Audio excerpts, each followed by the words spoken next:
Hello students, now we are going to study introductory macroeconomics chapter 7 aggregate demand and related concepts part third. Students, in this part we are going to discussing about the aggregate supply, means schedule and diagram. Okay, and then after consumption function.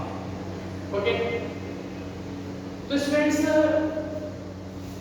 अगर आपसे ये पूछा जाए कि what is the aggregate supply, तो aggregate supply क्या है?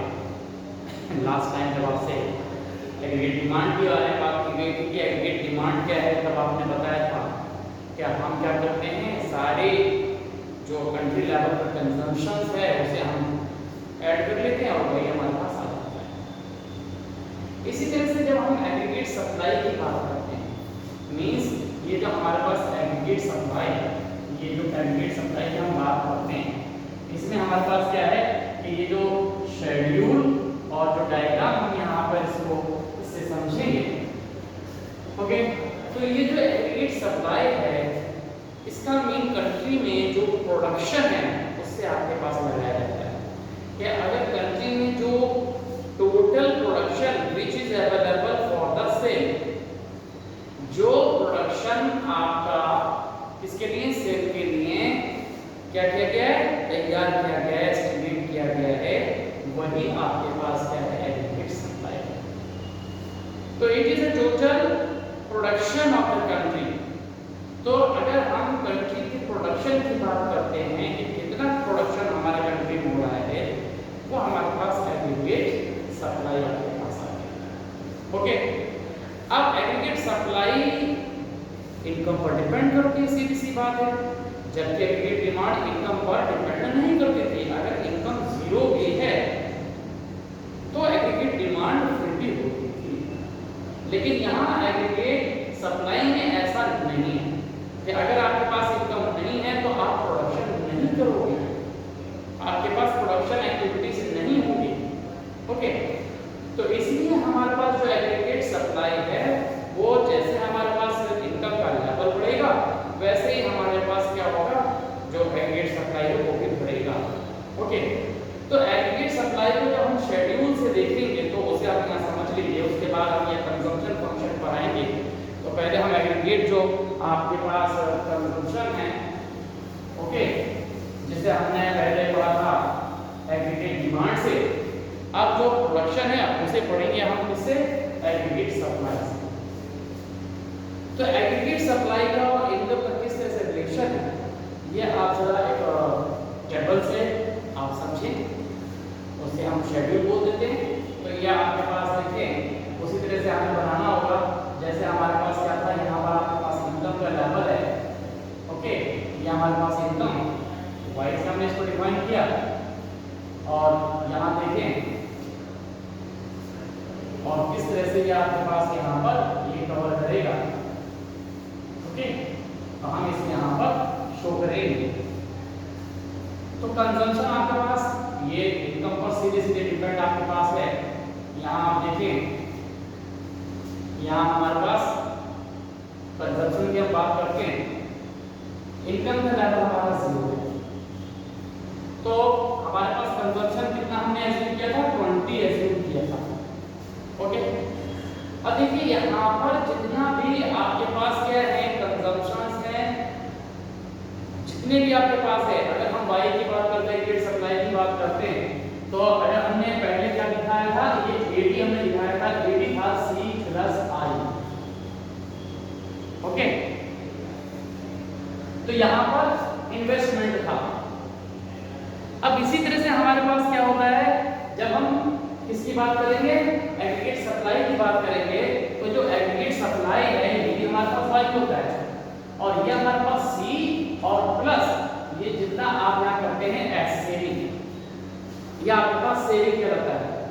तो अगर आपके पास इनकम नहीं है तो कंजम्पशन भी आपके पास है, तो यहाँ पर आपके पास जो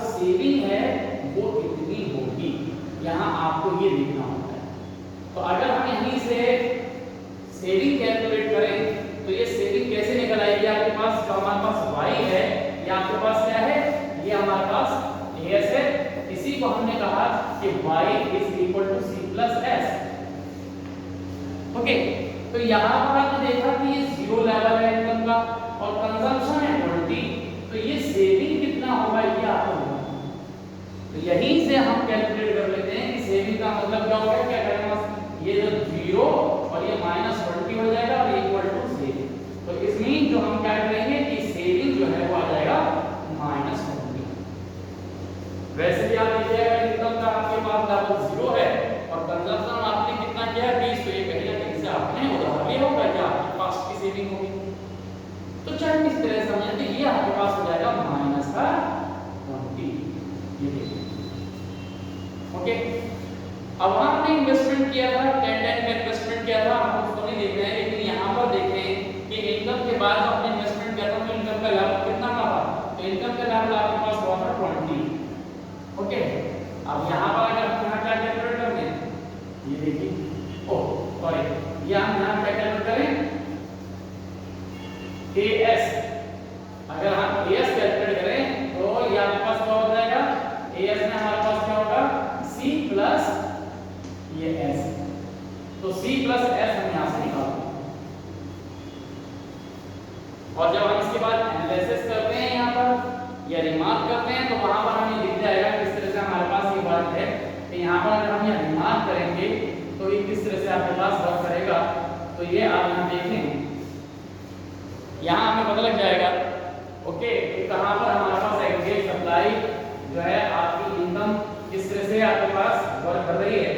तो यहाँ पर जाओ तो ये रिमार्क यहाँ लिख सकते हैं, रिमार्क्स ये आपके पास यहाँ आ जाएगा ओके। तो अब जरा यहाँ पर आप देख सकते हैं कि अगर इनकम का लेवल 0 है, कंजम्पशन आपके पास 20 है, सेविंग -20 आ गई, तो क्या आपने वो पास से लिया था। एग्रीगेट सप्लाई अगर आप यहाँ पर देखें तो ये कितना हो जाएगा, अगर AS की हम बात करें तो अगर इन दोनों को ऐड करेंगे तो ये हमारे पास कितना हो जाएगा, ये 0 हो जाएगा, क्योंकि माइनस और प्लस मिलके ये 0 ओके।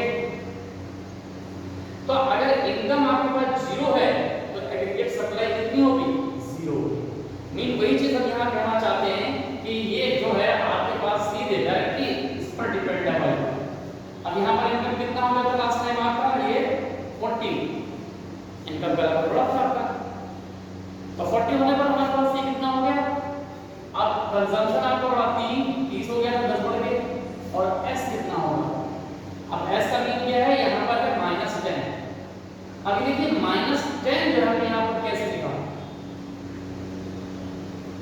इनकम कितनी है 20 और कंजम्पशन है 30, तो ये डिफरेंस क्या हो गया, ये ज्यादा है, इसका मतलब कितना ज्यादा है, माइनस करते हैं। ये यहाँ से आप कैलकुलेट कर सकते हैं और अगर नॉर्मली करके अगर आपको यहाँ समझ नहीं आ रहा है तो आप यहाँ पर भी इसको समझ सकते हैं कि कैसे निकाला गया है। अभी हमने इससे पहले भी आपको समझाया था और यहाँ फिर से आप यहाँ पर एक बार इसको समझ लें कि y इक्वल टू हमारे पास क्या है, C प्लस ये है हमारे पास क्या, S। अब y का लेवल है 20, C का लेवल है कितना 30 और प्लस S आपको निकालना है, तो ये 20 और ये उठाकर लाएंगे लेफ्ट में कि माइनस का इस तरह से हो जाएगा और ये आपके पास हो जाएगा S। तो यहाँ पर माइनस का 10 बच गया, तो S इक्वल टू कितना हो गया, -10, तो वही हमने यहाँ पर लिख दिया -10 ओके। ये आपको समझ में आ गया। इसके बाद आपके पास ये क्या होगा, ये हो गया 40, तो यहाँ पर ये कितना हो गया, अगर अब यहाँ देखें तो ये कितना हो जाएगा, ये 10 है, तो यहाँ से आप देखें कि ये 10 आप इसके अंदर बढ़ाते चले जा रहे हैं, तो वो आपके पास आ जाएगा। यहाँ पर आपके पास देखिए अगर हम यहाँ देखें दोनों मिलके तो ये आपके पास 40 और यहाँ पर देखें मिलके तो ये प्लस हो गया 40, इस तरह से ये आपके पास 60, ये आपका 50, अब यहाँ पर क्या आ जाएगा 10, क्योंकि अब इनकम आपके पास बढ़ेगी, तो ये 10 ओके। तो इस तरह से हमारे पास है, मतलब आपका ये आपको यहाँ अच्छी तरह समझ में आ गया होगा कि अगर इनकम बढ़ी है तो वो प्लस में बचेगी, क्योंकि देखिए यहाँ पर कितना है y है 60 और कंजम्पशन है 50 और ये है S। अब यहाँ पर 60 और -50 होने पर ये क्या आ जाएगा, ये आपका ये ग्रेटर है, तो यहाँ हमारे पास आ जाएगा प्लस का, अभी 10 बचा, तो ये 10 आपके पास प्लस में आ जाएगा। तो इस तरह से हम डेबिट के हिसाब से देखते हैं, तो ये आपके पास यहाँ पर अभी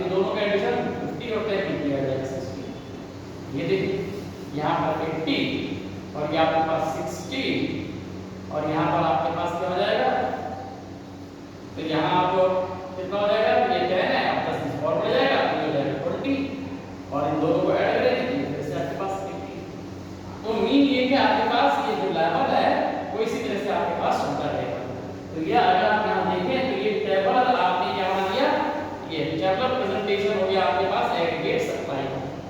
तो ये आपके पास क्या हो जाएगा 70, यहाँ पर हो जाएगा 30 और ये आपके पास फिर से 100। अब रिमार्क में देखिए, रिमार्क आपके पास केवल ये दिख रहा है आपके पास कि ये जो कंडीशन आपके पास है, ये देखिए ये यहाँ पर अगर ये सप्लाई 40 है तो इस लेवल पर आपके पास एग्रीगेट सप्लाई भी कितनी है 40 है। तो ये जो कंडीशन है यहाँ पर आपके पास क्या है कि कंजम्पशन और सेविंग दोनों क्या है, किस तरह से आपके पास दिख रहा है। यहाँ पर आप देखें अगर इन दोनों को मिलाते हैं तो ये 40 आता है और ये इनकम का लेवल आपके पास 40 है। तो आप क्या करेंगे कि यहाँ पर क्या है आपके पास C is equal to less than Y। Less than Y का मतलब क्या है, C की वैल्यू इससे कम है। और यहाँ पर क्या है, यहाँ पर इक्विलिब्रियम आपके पास आ जाता है। अगर आप इस पूरे को यहाँ पर बना दें लाइन तब भी आपके पास कोई फर्क नहीं पड़ने वाला है। ये देखिए हाँ, तो ये जो इस कंडीशन पे आप आ गए हैं, यहाँ पर इस कंडीशन पर आप देख रहे हैं, तो इस कंडीशन पर आपको क्या लिख रहा है कि C is equal to Y। यहाँ पर आपके पास C और S, यानी कि ये आप देखें यहाँ पर जो आपके पास दोनों इक्वल आ जाते हैं, यहाँ आपके पास ये इक्वल आ जाता है। तो इस बात पे देखें तो ये आपके पास S यहाँ इक्वल आ गया आपके पास, क्यों, क्योंकि यहाँ पर दोनों बराबर हो गए। और ये जो कंडीशन है यहाँ पर ये जो है आपके पास जो कंजम्पशन आपके पास यहाँ लिख रहे हैं, तो ये क्या आ जाएगा C आपके पास आ जाएगा, देख लीजिए। तो यहाँ इस कंडीशन में आपके पास Y जो है वो अब आपके पास क्या हो जाएगा ग्रेटर। यहाँ पर आप देखें ये एक चीज यहाँ गलत हो गई थी, इसे देखें C is greater then, C की वैल्यू है 20 और ये है 0, ये है 30, ये है 20, तो C की वैल्यू ग्रेटर है। तो ये कंडीशन पहला दिमाग जो है C is greater than Y, ये C is equal to Y।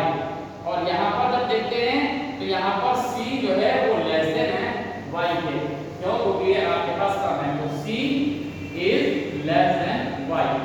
और अगर Y के कंपैरिजन लिखेंगे तो यहाँ आ जाएगा Y इज लेस देन, इसी का अपोजिट आ जाएगा।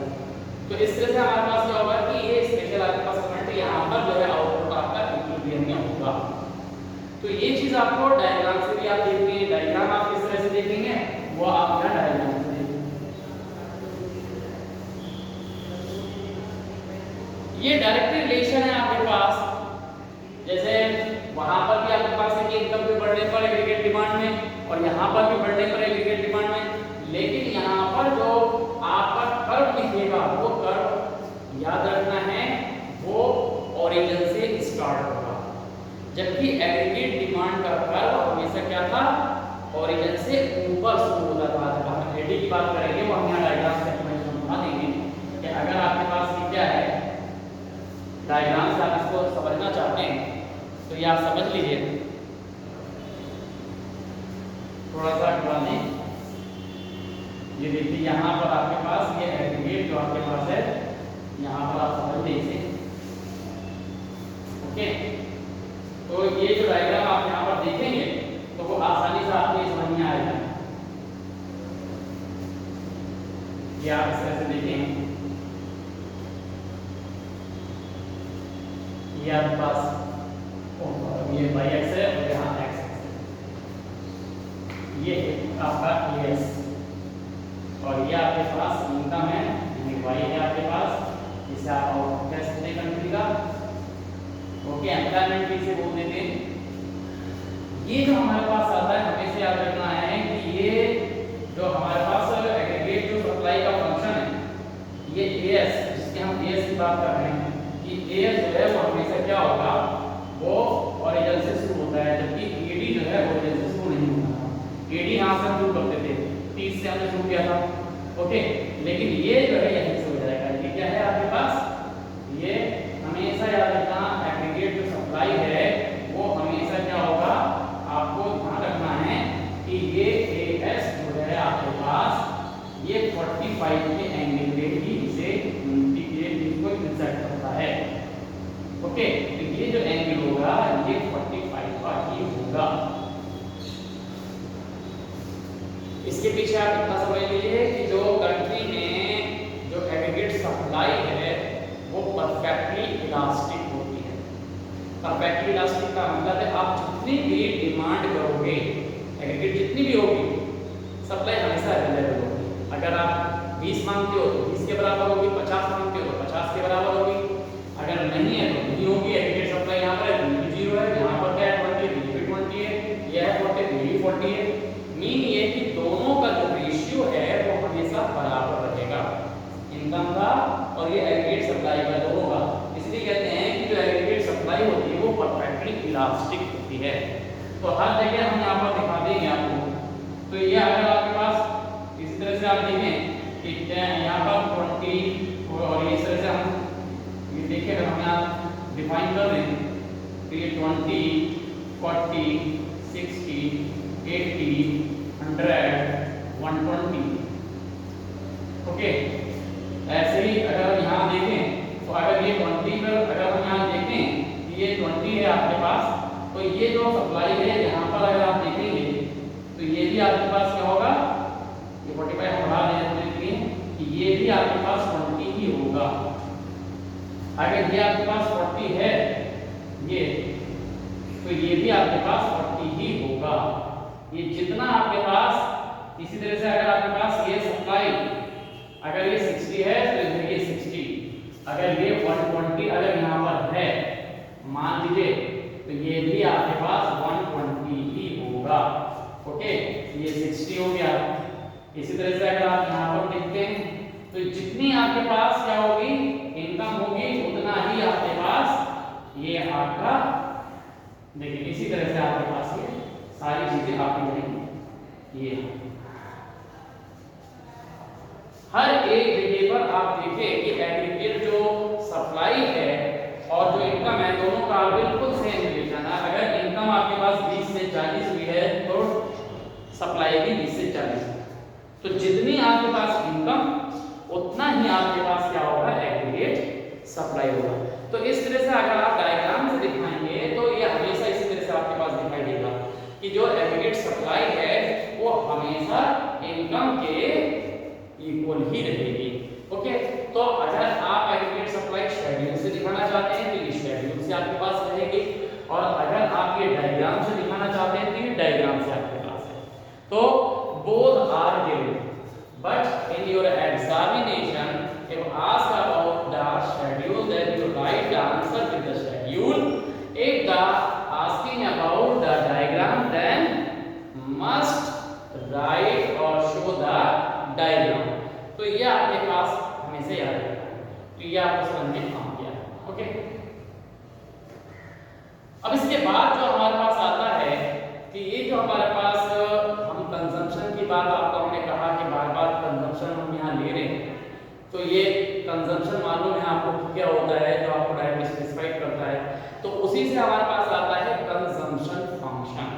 तो कंजम्पशन फंक्शन क्या है, What is the meaning of the consumption function? तो कंजम्पशन फंक्शन को अगर हम देखें तो ये कंजम्पशन फंक्शन क्या है, तो हम यहाँ पर इसे यहाँ से रिमूव कर दे रहे हैं कि क्या है आपके पास। अब हम आपको शो करेंगे कंजम्पशन फंक्शन। तो कंजम्पशन फंक्शन को आप किस तरह से देखते हैं ये भी आप यहाँ पर समझेंगे। देखिए, कंजम्पशन फंक्शन का और इनकम का दोनों का जो रिलेशन है वो डायरेक्टली हम बोलते हैं कि ये डायरेक्टली प्रोपोर्शनेट होता है। जो आपके पास कंजम्पशन है वो किस पर डिपेंड है, इनकम पर डिपेंड है। अब इनकम पर डिपेंड है, उसी से हम कंजम्पशन फंक्शन की बात करते हैं कि कंजम्पशन फंक्शन किस तरह से रिलेट होता है इनकम से। तो ये आपको यहाँ पर दिख जाएगा कि कंजम्पशन फंक्शन किस तरह से हम यहाँ पर शो कर सकते हैं। तो ये आपके पास आएगा कंजम्पशन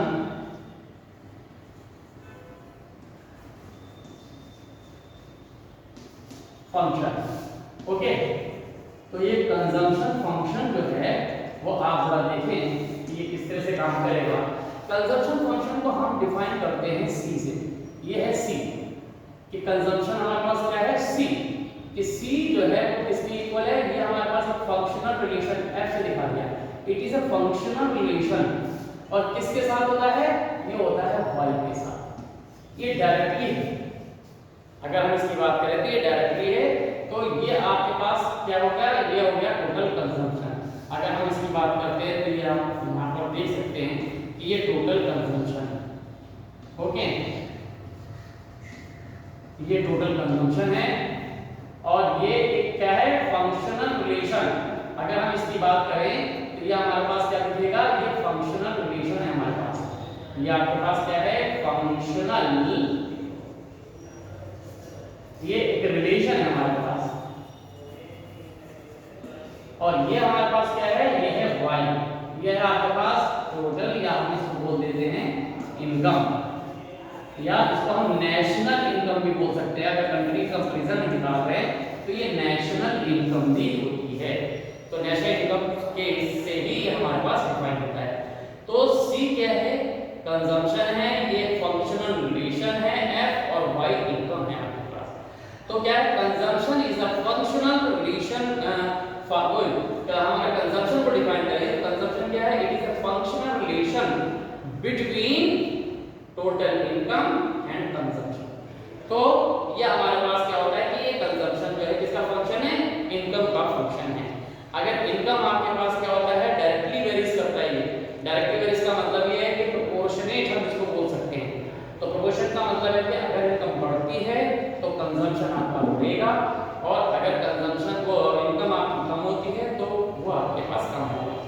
तो ये कंजम्पशन में भी आपको याद रखना है कि कंजम्पशन में भी आपके पास एक क्या होता है, मिनिमम कंजम्पशन, जो कि इनकम पर डिपेंड नहीं होता है।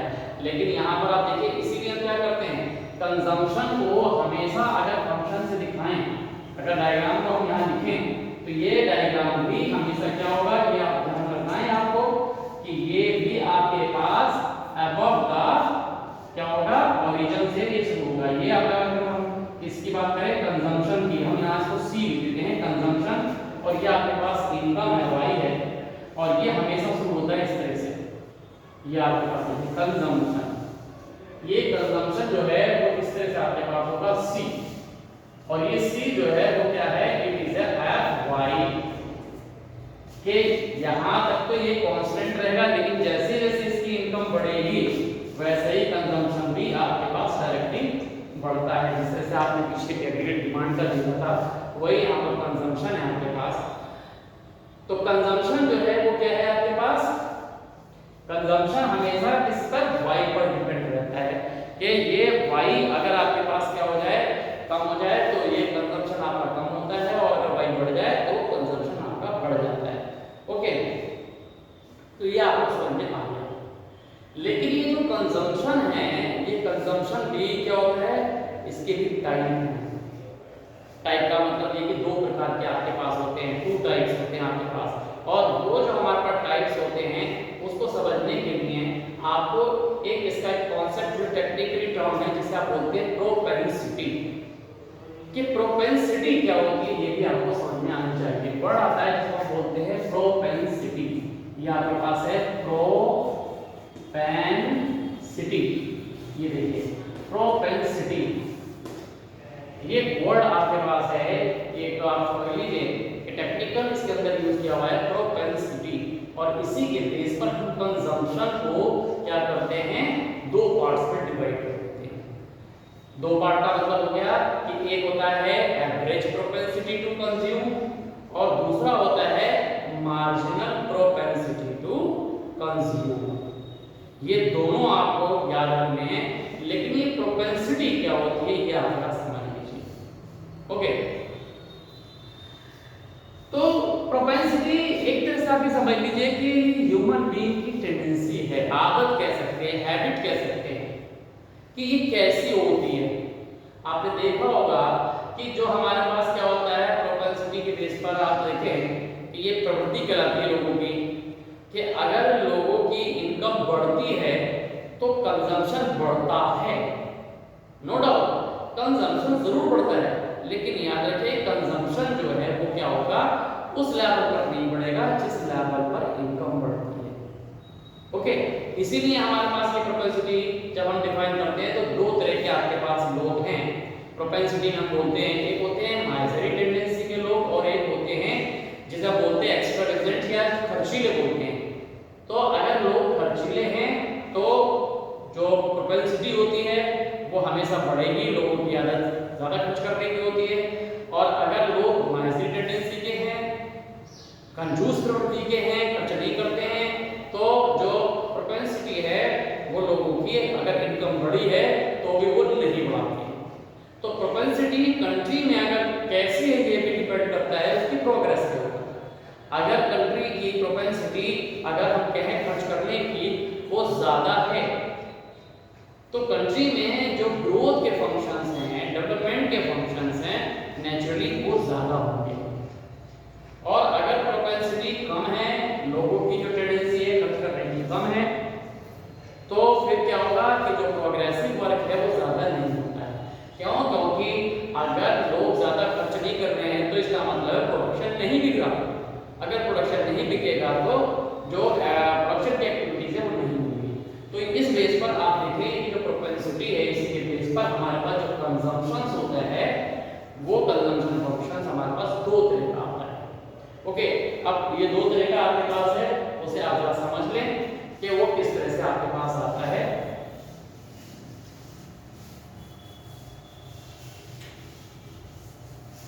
तो ये आप हमेशा देखिए कि जब प्रोपेंसिटी आपको समझ में आ गया तो ये प्रोपेंसिटी के बेस पर जो कंज्यूम है, कंजम्पशन है, वो दो तरह का होता है। अब वो दो तरह का कौन कौन सा होता है वो भी आप जरा देख लीजिए। कौन कौन से आपके पास है इसे हम यहाँ पर शो करते हैं। तो ये आप जरा देखें कि कौन कौन से आपके पास है। देखिए पहला आपके पास आता है जिसे आप बोलते हैं, पहले तो आपने ये प्रोपेंसिटी समझ लिया, और ये आपके पास आता है एवरेज प्रोपेंसिटी टू कंज्यूम।